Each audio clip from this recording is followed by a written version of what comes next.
Guys இங்க பாத்தீங்கன்னா பாலையா ஒரு எறும்பு கூட மிதிக்க மாட்டாராம் பாருங்களேன்.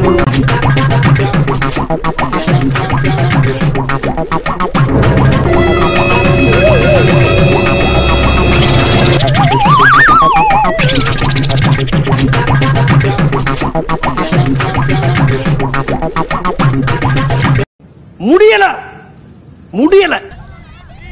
யார் சாமி இவன்? எங்க இருந்து வந்திருக்கான்? கைஸ் இத கூட மதிச்சுப்பேன். நான் டைலாக் பேசுன்ற பேர்ல ஒரு பேசினார் பாருங்க, என்னைக்கும் மறக்க மாட்டேன். அடிப்பட்ட நாயி குறைக்கணுமே தவிர கர்ஜிக்க கூடாது. டேய் என்னடா டயலாக் இது? எவன் எழுதி கொடுத்தானே அது இப்படி பேசிட்டு போறான்?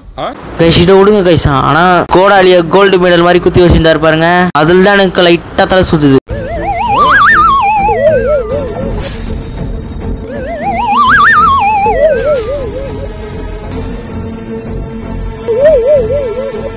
என்ன பாஸ் இப்படி கோடாலிய கோல்டு மெடல் மாதிரி குத்தி வச்சுட்டு போயிருக்கானுங்க? நீங்க மனுஷனாடா? நீங்களே இருக்கிற உசுரோட இருக்கீங்க. போடா எங்க போய் சாங்கடா. இந்த வீடியோ உங்களுக்கு பிடிச்சிங்கன்னா மறக்காம லைக் பண்ணி மறக்காம சேனலை சப்ஸ்கிரைப் பண்ணிக்கோங்க. பாய்.